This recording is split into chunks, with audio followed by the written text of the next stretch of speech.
እናደርጋለን ከሱ ተለይተን? የዘላለም ሕይወትን የሚያወርሰን እሱ ነው።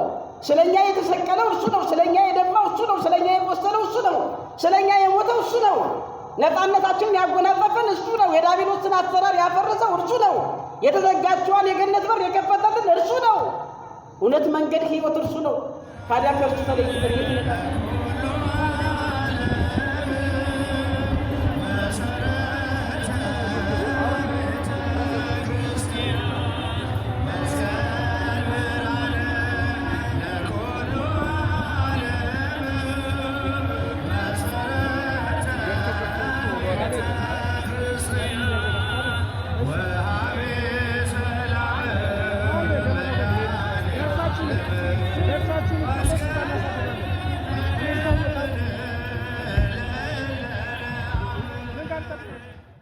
የመቆያ ርዕሳችን የማቴዎስ ወንጌል ምዕራፍ 16 ቁጥር 24 ላይ እኔን ሊከተል የሚወድ ቢኖር ራሱን ይካድ መስቀሉንም ተሸክሞ ይከተለኝ ይላል። እኔን ሊከተል የሚወድ ቢኖር ራሱን ይካድ መስቀሉንም ተሸክሞ ይከተለኝ ይላል። የትምህርታችን መሰረታዊ ዓላማ እውነተኛዋን ሕይወት የዘላለም ሕይወት ለመውረስ ከፈለግን ራሳችንን መካድ እንዳለብን በሃይማኖታችን ምክንያት ይሁን እንጂ የትኛውን መከራ ቢመጣ በሰይፍ አንገትን የሚያስቆርጥ ቢሆን፣ በመጋዝ የሚያስተነጥቅ ቢሆን፣ በእሳት መቃጠል የሚያስከትል ቢሆን፣ በአንበሳ ጉድጓድ መጣልም ቢሆን፣ መታሰርም ቢሆን፣ ረሃብም ቢሆን፣ ሞትም ቢሆን፣ የትኛውንም ቢሆን መፍራት እንደሌለብንና በሃይማኖታችን ምክንያት ይሁን እንጂ ፈተናዎችን ተቋቁመን ማለፍ እንዳለብን ማስገንዘብና ማስረዳት ነው። ከፈተና ከየትኛውም በሃይማኖታችን ምክንያት ይሁን እንጂ የሚለው አገላለጽ ሁላችንንም ይገዛናል ብዬ ተስፋ አድርጋለሁ። ምክንያቱም እየሰረቁ አይደለም ተፈተንኩ ማለት፣ ሰርቆ ሲታሰሩ አይደለም፣ ወይም አመንዝራ ሆኖ አይደለም፣ ወይንም በዚህ ዓለም ላይ ያለውን ሕግ ጥሶ ሕግ በሚያስረው ሰዓት በሃይማኖት የተፈተንኩ ማለት አይደለም። ነገር ግን በእውነተኛው ሃይማኖታችን ቁመን በእምነታችን ጸንተን ለሚመጡብን ፈተናዎች ሁሉ ግን ወደ ኋላ ማለት እንደሌለብን፣ የሚደርሱትን ሁሉ መቀበል እንዳለብን ማስገንዘብና ማስረዳት ነው። ለዚህ ነው ቅድም በውዳሴ ማርያም ላይ አማን መነኑ ሰማዕት ጣዕማ ለዛ ዓለም ወከአው ደሞ በእንተ እግዚአብሔር ወተአገሱ ሞተ መሪራ በእንተ መንግሥተ ሰማያት። ሰማዕታት በእውነት የዚችን ዓለም ጣዕም ናቁ ይላል። ተመልከቱ፣ ሰማዕታት በእውነት የዚችን ዓለም ጣዕም ናቁ። አማን መነኑ ሰማዕት ጣዕማ ለዛ ዓለም ወከአው ደሞ በእንተ እግዚአብሔር፣ ስለ እግዚአብሔርም ደማቸውን አፈሰሱ ይላል። ወተአገሱ ሞተ መሪራ፣ መራራ ሞትንም ታገሱ ይላል። ተመልከቱ። ስለዚህ ሰማዕታት በእውነት የዚችን ዓለም ናቁ፣ ጣዕም ናቁ ሲባል ራስን መካድ ማለት መስቀሉን መሸከም ማለት በዚህ ዓለም ላይ ያለውን የትኛውንም ጣዕም ላይ ገዛን፣ ስልጣን ላይ ገዛን፣ ገንዘብ ላይ ገዛን፣ ጉልበት ላይ ገዛን፣ ጥበብ ላይ ገዛን፣ ዘመድ ላይ ገዛን፣ የትኛውም ነገር ሳይገዛን ራሳችንን ለእግዚአብሔር አሳልፈን መስጠት እንዳለብን የሚያስገነዝብ ነው ማለት ነው። እንግዲህ እኔን ሊከተል የሚወድ ቢኖር ራሱን ይካድ መስቀሉንም ተሸክሞ ይከተለኝ ያለ። አሁን የመስቀል በዓል እየደረሰ ነው።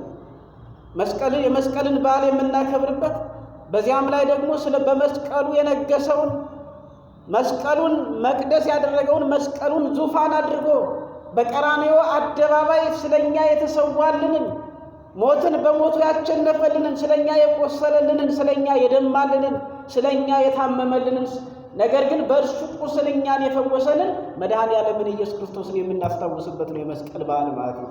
መስቀሉን ስናስታውስ ይሄ ነው። ይህንን ቃል የተናገረው መድኃኔዓለም ኢየሱስ ክርስቶስ ነው። ቃሉን የተናገረው እኔን ሊከተል የሚወድ ቢኖር ራሱን ይካድ መስቀሉን ተሸክሞ ይከተለኝ ብሎ የተናገረው መድኃኔዓለም ኢየሱስ ክርስቶስ ነው። የነገረው ወይም ያስረዳው ደግሞ ለቅዱስ ጴጥሮስና ለደቀ መዛሙርቱ ነው። ለጊዜው ለቅዱስ ጴጥሮስና ለደቀ መዛሙርቱ ነው። በምን ምክንያት ተናገረው ሲባል ጌታችን አምላካችን መድኃኒታችን ኢየሱስ ክርስቶስ ከዛ በፊት ለደቀ መዛሙርቱ ሲያስተምራቸው ለሁሉም ሲያስተምር በምሳሌ ያስተምር ነበር። በምሳሌ የሚደርስበትን መከራ እንደሚሞት እንደሚቀበር 3 ቀን 3 ሌሊት በመቃብር ላይ እንደሚያድር በምሳሌ ያስተምራቸው ነበር። የዮናስን ምሳሌ እየሰጠ ዮናስ በከርሰ አሳ አንበሪ 3 መዓልት 3 ቀን 3 ሌሊት ማደሩን ሲነግራቸው እውነት እላችኋለሁ ከነቢዩ ከዮናስ በቀር ሌላ ምልክት ለዚህ አመፀኛ ትውልድ ምልክትን ለሚፈልጉ ለዚህ ለአመፀኛና ለአመንዝራ ትውልድ አይነገረውም እያለ ይናገራቸው ነበር። እየተናገረ አልነገራቸውም ይባል ነበር። ተመልከቱ፣ በምሳሌ ስለሚናገር ዮናስ ልክ በከርሰ አሳ አንበሪ 3 ቀን 3 ሌሊት እንዳደረ የሰው ልጅ ወይም መድኃኔዓለም ኢየሱስ ክርስቶስ ዓለሙን ለማዳን የመጣው በኃጢአት የታሰረውን ዓለም በኃጢአት የጎሰቆለውን ዓለም ለማንጻት በኃጢአት የታሰረውን ዓለም ለመፍታት የመጣው ገነት የተዘጋችበትን የሰው ልጅ የተዘጋችውን የገነት በር ለመክፈት የመጣው ያጣውን ነፃነት ለመመለስ የመጣው ስቃዩን ልቅሶውን አብሶ ፍጹም ደስታን ሊያጎናጽፈው የመጣው መድኃኔዓለም ኢየሱስ ክርስቶስ ልክ እንደ ዮናስ በከርሰ አሳ አንበሪ 3 ቀን 3 ሌሊት እንዳደረ ሁሉ እርሱም በአይሁድ እጅ ተላልፎ ተሰጥቶ ተገርፎ ተሰቅሎ ሞቶ 3 ቀን 3 ሌሊት እንደሚያድር በዮናስ ምልክት አድርጎ ነግሯቸው ነበር። የማቴዎስ ወንጌል ምዕራፍ 12 ላይ። ዮሐንስ ምዕራፍ 2 ላይ ስንመለከት ደግሞ ንስትወ ለዝንቱ ቤተ መቅደስ ወበሰሉ ስለት አነስኦ፣ ይህንን ቤተ መቅደስ አፍርሱትና በ3ኛው ቀን አስነሳዋለሁ እያለ ይናገራቸው ነበር። ተመልከቱ፣ ሰሎሞን በሰራው በዚያ በምድራዊው ዕንቁ በመሰለው ቤተ መቅደስ አጠገብ ቆሞ ይህን በሚናገርበት ሰዓት ቀጥታ ፍቺ የለመዱት ሰዎች ዝንቱሰ ቤተ መቅደስ ተሐንጸ በ40 ወበ6 ዓመት ወአንተ ሰትብል ንስትወ ወበሰሉ ስለት አነስኦ፣ ይህ ቤተ መቅደስ አባቶቻችን ሲሰሩት 46 ዓመታትን ፈጅቷል፣ አንተ ግን አፍርሱትና በ3 ቀን እሰራለሁ ትላለህ እያሉ ይጠይቁት ነበረ። እነሱ በምድር ስላለው ቤተ መቅደስ ያወሩ ነበር። እርሱ ደግሞ መቅደስ ስለሆነው ስለኛ ስለሚሰጠው ስለሚፈተተው ስጋውና ደሙ ስለኛ መከራ ስለሚቀበለው ስጋ ወይም አካሉ ይናገራቸው ነበር። እንዲህ እያደረገ ነበር የሚያስተምራቸው። እነሱ በፊት ለፊት የሚያዩትን የሶሎሞንን መቅደስ እያደነቁ ያንን ለመስራት የፈጀውን 46 ዘመን እያደነቁ ቤተ መቅደሱ ይህን ቤተ መቅደስ አፍርሱት ሲላቸው ልክ ያን ቤተ መቅደስ አፍርሱት ያለ ይመስላቸው ነበረ። ያ ቢፈርስ እኮ በሰው እጅ የተሰራ ከሰው ልጅ የበለጠ መቅደስ ግን የለም። ከአካላችን የበለጠ መቅደስ የለም። ክብር ልንሰጠው ያስፈልጋል። መቅደሳችን አካል መቅደሳችን የእግዚአብሔር ማደሪያ ነው። አካል መቅደሳችንን የሰራው እግዚአብሔር ነው፣ የሰው እጅ አይደለም። የሰው መቅደስ ከሁሉ ይበልጣል። አካላችንን ብንቀድሰው ከሁሉ ይበልጣል። ይሄ ቤተ መቅደስ የተሰራው እኛ እንድንቀደስበት እኛ ሰማያዊ ምስጢራት እንድንካፈልበት እንጂ ከኛ በላይ አይደለም። ስለዚህ ያስረዳቸው ነበር። እነሱ ግን ወደዚያኛው ሄዱ ነበር እና ብዙ ጊዜ በምሳሌ ሲያስተምራቸው ብዙዎቹ የማይገባቸው ነበሩ። እየነገራቸው አይረዱም ነበር ማለት ነው። በዚህ በማቴዎስ 16 ቁጥር 21 ጀምሮ ባለው ምንባብ ላይ ግን በግልጽ አስረዳቸው። በአይሁድ እጅ ተላልፎ እንደሚሰጥ፣ እንደሚገረፍ፣ እንደሚሰቀል፣ እንደሚሞት በግልጽ ነገራቸው ይላል። ያን ጊዜ ቅድም እንዳነበብ ነው። ስለዚህ ይህን በሚናገርበት ሰዓት ተላልፌ ይሰጣለሁ፣ አይሁድ፣ ፈሪሳውያን፣ ሰዱቃውያን፣ ጸሐፍት በእነሱ እጅ ተላልፌ እሰጣለሁ፣ ይገርፉኛል፣ እሰቀላለሁ፣ እሞታለሁ እያለ መከራ መስቀሉን በሚዘረዝርበት ሰዓት ቅዱስ ጴጥሮስ ተደናገጠና ምን አለው? ዘወር አድርጎ ይላል ጌታ ሆይ አይሁንብህ አለው ብሎ ተናገረው ይላል። ተመልከቱ፣ እውነት ነው። እንዴት ይሆናል? የሞቱትን የሚያስነሳቸው፣ የራቡትን የሚያጠግባቸው፣ የተጠሙትን የሚያጠጣቸው፣ ሕሙማንን የሚፈውሳቸው፣ በደረቅ ግንባር ላይ ዓይንን የሚፈጥር፣ በባህር ላይ ፈተና ቢነሳባቸው ባህሩን ማዕበሉን ጸጥ የሚያደርግላቸው፣ የአይሁድን ዛቻ የአይሁድን ግልምጫ ጸጥ የሚያደርግላቸው ዋስትናቸው መምህራቸው ነበረ። ሲታመሙ የሚፈውሳቸው ነበረ። ፈተና ሲደርስባቸው የሚታደጋቸው ነበረ። ታዲያ እንዲህ አይነቱ እንዴት ይሞታል?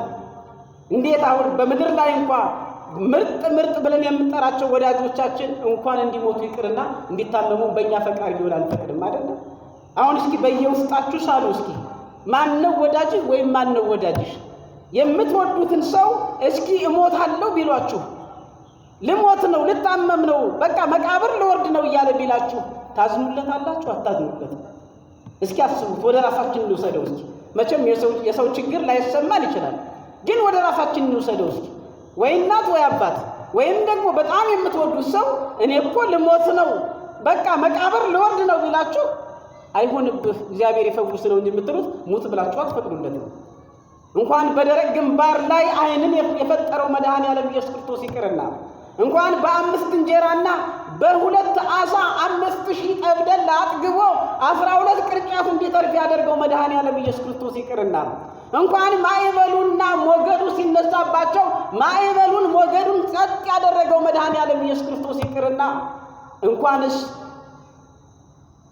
እውር ሆኖ የተወለደውን የዓይን ምልክት የሌለበትን ጣውላ ፊት በነበረው ላይ ምራቁን እንትፍ ብሎ ጭቃ አብኩቶ ዓይን እንዲኖረው እንዲያይ ያደረገው ሙታንን ሁሉ የሚያስነሳቸው ድሆችን የሚወዳቸው በተለይም የታመሙትን ወደ እነሱ የችግረኞች አባት የነበረው ችግረኞችን ይወድ የነበረው ርኩሳን ይባሉ የነበሩትን ልጆቼ እያለ እያቀፈ ሰውነታቸውን ይስማቸው የነበረው ከደዌያቸው ይፈውሳቸው የነበረው ልሞት ነው ሲል ቅዱስ ጴጥሮስ ትክክል ነው ተናግሯል። አይሆንብህ ጌታ ሆይ አለ። እሱ ሞተ ማለት እኮ እነሱ እንደ ቅዱስ ጴጥሮስ አስተሳሰብ እንደ ሰውኛ ስናስብ እነሱ ባዷቸውን ቀሩ ነው። እነሱ ክብር የላቸውም ነው። ተመልከቱ፣ ክብራችን መድኃኔዓለም ነው። ሁልጊዜም ከመድኃኔዓለም ኢየሱስ ክርስቶስ የምንለይ ከሆነ ሕይወታችን መና ነው፣ ተስፋም አይኖረንም። ምን ተስፋ እናደርጋለን ከእሱ ተለይተን? የዘላለም ሕይወትን የሚያወርሰን እሱ ነው። ስለኛ የተሰቀለው እርሱ ነው። ስለኛ የደማው እሱ ነው። ስለኛ የቆሰለው እሱ ነው። ስለኛ የሞተው እሱ ነው። ነፃነታችንን ያጎናጸፈን እሱ ነው። የዲያብሎስን አሰራር ያፈረሰው እርሱ ነው። የተዘጋችዋን የገነት በር የከፈተልን እርሱ ነው። እውነት፣ መንገድ፣ ሕይወት እርሱ ነው። ታዲያ ከእርሱ ተለይተን የት እንሄዳለን? ለዚህ ነው አቤቱ አንተ የዘላለም ሕይወት ቃል ሳለህ ከአንተ ወዴት እንሄዳለን? ቅዱስ ጴጥሮስ በዮሐንስ ወንጌል ምዕራፍ 6 ቁጥር 68 ላይ የተናገረው አንተ የዘላለም ሕይወት ቃል ሳለህ ከአንተ ተለይተን ወዴት እንሄዳለን? ወዴት እንሄዳለን? ከመድኃኔዓለም ከመድኃኔዓለም ኢየሱስ ተለይታ የተለየች የማትኖር በእርሱ የማትኖር ነፍስስ ምን ዋጋ አላት? በምድርም ዋጋ የላትም፣ በሰማይም ተስፋ የላትም። ዋጋችን በምድርም በሰማይም የዘላለም ሕይወትን የሚሰጠን በምድርም የሚፈውሰን በጎ መሻታችንን የሚፈጽምልን ስለኛ የሞተልን ስለኛ የተሰቀለን ለሰው ልጆች መድኃኒት ሊሆን የመጣው እርሱ መድኃኔዓለም ኢየሱስ ክርስቶስ ነው። ስሙ ለዘላለም የከበረና የተመሰገነ ይሁን። ስለዚህ እንዴት አድርጎ ሊለየው ይፈልጋል? ልሞት ነው ተላልፌ ልሰጥ ነው ሲል እንዴት ያስችለዋል? በዚህ ምክንያት ቅዱስ ጴጥሮስ ይህን ተናገረ። ነገር ግን ቅዱስ ጴጥሮስ ይህን ሲናገር አራምዶ የሚመጣውን ተስፋ አልተመለከተም። መድኃኔዓለም ኢየሱስ ክርስቶስ የመጣው የተራበውን ለማብላት ለማጥገብ፣ የተጠማውን ለማጠጣትና ድውያንን ሕሙማነ ሥጋ ለመፈወስ ብቻ አይደለም። ትልቁ ግብ እንዲያውም ሕሙማነ ነፍስ ለማዳን ነው። ትልቁ ግብ ሙቶ ተሰቅሎ ሙቶ ተነስቶ ሞትን በሞቱ አሸንፎ የዲያብሎስን አሰራር ማፈራረስና የታሰሩ የሰው ልጆችን ነፃነት ማጎናጸፍ፣ የተዘጋችውን የገነት በር መክፈት ትልቁ ግቡ ይሄ ነው። ይህንን ቅዱስ ጴጥሮስ አልተረዳውም። በዚህም ምክንያት አይሁንም ባለው በዚህ ሰዓት አንተ ብፁዕ ነህ የተባለው አንተ አለት ነህ ያለውን በሌላ አውድ ላይ በዚህ ቦታ ግን አንተ ሰይጣን ወደ ኋላ ይሄድ ተባለ። የሰውን እንጂ እግዚአብሔርን አታስብምና ልናስታውስ ይገባል። የሰውን ከሆነ ሁልጊዜ የዚችን ዓለም የምናስብ ከሆነ ሁልጊዜ ስለዚች ዓለም የምንጨነቅ ከሆነ ሁልጊዜ ስለዚች ዓለም የምንሰብክ ከሆነ መጻኤ ተስፋውን የማንናገር ከሆነ የዘላለም ሕይወት የምንወርስበትን ነገር የማንነጋገር ከሆነ እኛ ማንን? ሰይጣን ነን ማለት ነው። ምክንያቱም የዚህን ዓለም የሰውን እንጂ እግዚአብሔርን አላሰብንምና ነው። የሰውን እንጂ እግዚአብሔርን አለማሰብ ማለት በምድራዊ ነገሮች መጨነቅ፣ ስለ ምድራዊ ነገሮች ብቻ ሕይወትን መሰዋት ነው፣ ጊዜን መሰዋት ነው። ሰማያዊውን ነገር ማሰብ ማለት ደግሞ ነገረ መስቀሉን ተዘክሮ በነገረ መስቀሉ መኖር ነው የሚለው። ስለዚህ እንተናገረና ምን አለ? አንተ ሰይጣን ከኔ ወግድ፣ ወደ ኋላ ይሂድ፣ የሰውን እንጂ እግዚአብሔርን አልተናገርክም እናለው አለና ዞር ብሎ ለደቀ መዛሙርቱ ሲያስተምራቸው ምን አለ?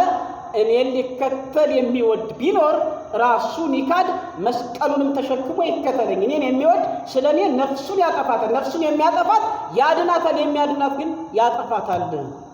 እውነት እውነት እላችኋለሁ ሰው በዚህ ዓለም ያለውን ሁሉ ቢገዛ ለነፍሱ አንዳች ነገር ካልያዘ ምን ይጠቅመዋል? የሰው ልጅ በመጨረሻው ዘመን ይመጣል፣ ከመላእክቱ ጋር ይመጣል፣ ከአእላፍ መላእክት ጋር ይመጣል፣ ለእያንዳንዱ እንደ ስራው ያስረክበዋል ብሎ ይሄን ተናገረ ማለት ነው። ስለዚህ ምንድነው መስቀሉን መሸከም? ምንድነው ክርስቶስን መከተል ማለት ምን ማለት ነው? መስቀሉን መሸከም ምንድነው? ራስን መካድ ምንድነው? የሚሉትን ማወቅ ይጠበቅብናል። እኔን ሊከተል የሚወድ ቢኖር በመጀመሪያ ራሱን ይካድ ነው። እንግዲህ ምንድነው ራስን መካድ? በሃይማኖት ቅድም እንደተናገርነው በሃይማኖት ምክንያት ይሁን እንጂ ስለ እምነታችን ጉዳይ ይሁን እንጂ በሃይማኖታችን በሚመጡብን ጉዳዮች ሰይፍ ቢመጣ ሰይፉን መቀበል ነው። በእሳት መቃጠል ቢመጣ በእሳት ገብቶ መቃጠል ነው። በጥይት መደብደብ ቢመጣ በጥይት መደብደብ ነው። ስለ ሃይማኖታችን ይሁን እንጂ አግባብነት ያለው መስዋዕት ይሁን እንጂ አግባብነት ያለው ሂደት ይሁን እንጂ ሰማዕትነትን ለመቀበል ወደ ኋላ ማለት እንደሌለብን ማስገንዘብና ማስረዳት ነው። ያለበዚያ አይሁንብኝ ወይም አይሁንብህ፣ ለምን ትሞታለህ? ለምንስ አትክድም? እንዴ በአፍ ብትክድ በልብህ እኮ ታምነዋለህ የሚሉ አሉ። በፈተና ሰዓት አይቻልም። አፍኒ ወልቢ መንሁ ወረን የሚለው ማመን ከተግባር ጋር ነው እንጂ ማመን ተግባር የሌለው ከሆነ ይህን አይነት እምነት ሰይጣንም አለው። በተለያዩ መድረኮች እንደምንነጋገረው ወደዚህ ዓለም በመጣበትና ተአምራትን በሚያደርግበት ሰዓት ቀድሞ የእግዚአብሔር ልጅ እርሱ ክርስቶስ መሆኑን የመሰከረው ሰይጣን ነው። አንተ የሕያው እግዚአብሔር ልጅ እንደሆን አውቀንሃል፣ ያለ ጊዜያችን ልታጠፋን መጣህን ብሎ ሰይጣን መስክሯል ማለት ነው። ስለዚህ ሰይጣን መመስከሩ ተግባራዊ ስላልሆነ ሰይጣን አይጸድቅም። አምናለሁ የሚልም እምነቱ ከተግባር ጋር የማይገለጥ አይጸድቅም ነው። ይሄ የእግዚአብሔር ቃል ነው። የኛ ድምዳሜ ወይም የኛ ፍርድ አይደለም። እኛን ፍርድም የሚፈርደው ቃሉ ነው። እኛ እንደመድምም የማየት የሚቻለው መቃኘት የሚቻለው ከእግዚአብሔር ቃል ተነስቶ ስለሆነ ስለዚህ ተግባራዊ እምነት ይኑረን ነው። መስቀሉን መሸከም ማለት መስቀሉን ተሸክሞ መሳለም ብቻ አይደለም፣ ዋጋ አለው መስቀሉን መሸከም። እኛ ግን የተሰቀለውን ክርስቶስን እንሰብካለን ማለት ነው። አንደኛ ቆሮንቶስ ምዕራፍ 1 ቁጥር 23 ላይ ስታዩ እኛ ግን የተሰቀለውን ክርስቶስን እንሰብካለን ይላል። መስቀሉን መሸከም ማለት ስለኔ ብሎ የሞተው ወይም ስለኛ ብሎ የሞተው መድኃኔዓለም ኢየሱስ ክርስቶስን ለዘላለም እናስታውሰዋለን፣ ለዘላለም እንሰብከዋለን፣ ለዘላለምም እርሱን እንመስላለን። እንፋቀራለን እንጂ አንጣላም፣ እንከባበራለን እንጂ አንናናቅም። ወይም ደግሞ በእኛ ላይ ሊደረጉ የማንፈልጋቸውን ነገሮች በሌሎች ላይ አናደርግም። ፍቅርን አሳይቶናል። ለዓለም ለሰው መሞትን አሳይቶናል እንጂ አንገርልም። ቤዛ እንሆናለን እንጂ አንገርልም የሚል ነው ትርጉሙ ማለት ነው። ክርስቶስን እንሰብካለን ማለት ነው። ግን የሚያሳዝነው መስቀል በአንገቱ አንጠልጥሎ ይሰክርና በየጉድጓዱ ሲወድቅ በየዲሹ ወድቆ ይታያል። ከፖል ጋር ሲጋጭ ይታያል። የሆነ በዓል ሲመጣ በዓሉ የሚገለጠው ካልጠጣና ካልሰከረ በዓል ያከበረም አይመስለዋል። ኧረ እንደዚህ ያልተሰበከን እንደዚህ አይደለም። መስቀሉን ክርስቶስን መስበክ ማለት እንደዚህ አይደለም። ለዚህ አይደለም መስቀሉን ማድረግ፣ ለዚህ አይደለም ማተቡን ማድረግ። ሰክረን ነው እንደምንሰብከው። ምን ሰበክ ነው? አሰደብ ነው እንጂ በሰካራምነት ነው መገለጫችን። የሆነ በዓል ሲሆን ቢራ ነው የሚደረደረው፣ ውስኪ ነው የሚደረደረው፣ በቃ ሙዚቃ ነው የሚጨፈረው፣ ጭፈራ ነው፣ ዳንስ ነው። ይሄ ስብከት ነው እንዴ? ይሄ በዓል ማክበር ነው? ይሄ አይደለም። ስለዚህ እንደ ክርስትና ሕይወት አግባብ ይኖራል። እውነት ክርስቶስን መስበክ ከሆነ በአግባቡ ሆነን እዚህ ንስሐ እየገባን እየዘመርን እየቀደስን እያስቀደስን ስጋውና ደሙን እየተቀበልን ነው ማክበር ያለብን። በዚህ አይነት ነው መከበር ያለበት። ስለዚህ ራስን መካድ ማለት ራስን ለተጋድሎ ለእውነት ለሃይማኖት ይሁን እንጂ ራስን አሳልፎ መስጠት ነው። የሚመጣውን ፈተና መቀበል ነው። ከሰማዕታት ጋር ለምሳሌ ቅዱስ ጊዮርጊስን ማስታወስ እንችላለን።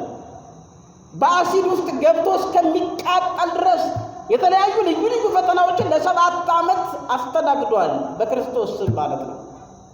እርሱ ጌታ ነው አምላክ ነው ብሎ በመመስከር ስለ እርሱ ሲጋደል ብዙዎቹ አብነቱን የእሱ ምሳሌ አድርገው ብዙዎቹ እስኪመጡ እስኪመለሱ ድረስ ምስክር ሆነዋል። እነ ቅዱስ ጳውሎስን መጀመሪያ ሲጠላው የነበረውን በሳውልነቱ ክርስቶስ የሚለውን ስም ሲያወግዝ የነበረው ሳውልነቱ ተወግዶ በደማስቆ ላይ ከተገለጠለት በኋላ ምስጢሩን ከገለጠለት በኋላ ግን በዓለም ተዟዙሮ ክርስቶስን ሰብኳል፣ አስተምሯል፣ በሕይወቱ መስሎታል። ከዚያ በላይም አንገቱን በሰይፍ ተቀጥቶ ከዚህ ዓለም ሰማዕትነትን ተቀብሎ አልፏል። የዘላለም ሕይወትን ተቀብሏል። አካሄዳችን እንዲህ ነው መሆን ያለበት። ቅዱስ ጴጥሮስ በመጀመሪያ ደረጃ መንፈስ ቅዱስ የሚያበረታቸው፣ መንፈስ ቅዱስ የሚያጸናቸው፣ መንፈስ ቅዱስ ፍርሃትን የሚያስወግድላቸው፣ መንፈስ ቅዱስ ዕውቀትን የሚገልጽላቸው መንፈስ ቅዱስ ሳይመጣ በስቅለት ጊዜ ክዶት ነበረ። ሲገረፍ ሲሰቀል አላውቀውም ብሎ ነበር። መንፈስ ቅዱስን የሐዋርያት ሥራ ምዕራፍ 2 ላይ እንደምታዩት መንፈስ ቅዱስን ከተቀበሉ በኋላ ግን ፈሪዎች፣ ጨካኞች ሆነዋል። ደንቆሮች ምሁራን ሆነዋል። በአንድ ቋንቋ አጥርተው መናገር የማይችሉት በ72 ቋንቋ ክርስቶስ ኢየሱስ የእግዚአብሔር ልጅ እንደሆነ የዓለም መድኃኒት እንደሆነ ሰብከውታል ማለት ነው። ስለዚህ ከዚያ በኋላም ይህ አልበቃውም። ቁልቁል ተዘቅዝቆ ተሰቅሎ ሰማዕትነትን ተቀብሏል። ራስን መካድ ማለት እንደዚህ ነው። እስጢፋኖስን ተመልከቱት። የሐዋርያት ሥራ ምዕራፍ 6፣ 7፣ 8 አነቡ። ቅዱስ እስጢፋኖስ ወይም ሰማዕቱ እስጢፋኖስ ሊቀ ዲያቆናት ቅዱስ እስጢፋኖስ እርሱም እንደዚሁም እርሱን እየሰበከ እያለ የድንጋይ ናዳ አውርደውበት በድንጋይ ተቀጥቅጦ ሰማዕትነትን ተቀብሎ አልፏል። ስለዚህ ራስን መካድ ማለት እንደዚህ ነው። መስቀልን መሸከም ማለት መከራውን መቀበል ነው። ከመከራ አለመሸሽ ነው። ከፈተና አለመሸሽ ነው። የመጣውን ፈተና እንደ ክርስትና ተቀብሎ ማለፍ ነው። እና ይሄ ነው እንግዲህ የመስቀሉ ቃል እና የሚያሳየን ለሰው ሲባል ዋጋ መክፈልን፣ ለሰው ዋጋ መክፈል እንጂ ዋጋ አለማስከፈልን፣ ለሰው መሞት እንጂ ሰውን አለመግደልን፣ ሰውን መውደድ እንጂ እስከ ዋጋ እስከሚከፍሉ ሰውን መውደድ እንጂ ሰውን አለመጥላትን፣ አንድ መሆንን እንጂ መከፋፈልን አልሰበከንም። እና ነገረ መስቀሉ ይሄ ነው። የመስቀሉ ነገር ሲባል ፍቅር ነው። የመስቀሉ ነገር ሲባል ሰላም ነው። የመስቀሉ ነገር ሲባል ህብረት ነው። የመስቀሉ ነገር ሲባል ለባልንጀራ ዋጋ መክፈል ነው። የመስቀሉስ ነገር ሲባል በጾም በጸሎት በቀኖና በንስሐ ሥጋውና ደሙን እየተቀበሉ ከቤተ ክርስቲያን ሳይለዩ መኖር ነው። እግዚአብሔር አምላክ ልቡና ይስጠን። የእግዚአብሔርን እንጂ የሰውን እንዳንናገር አምላካችን እግዚአብሔር ይርዳን። እንደው በዓለ መስቀሉንም በሰላም እንድናከብር አምላካችን እግዚአብሔር ይርዳን። በዚያውም ማሳሰቢያ እንናገር አደራ።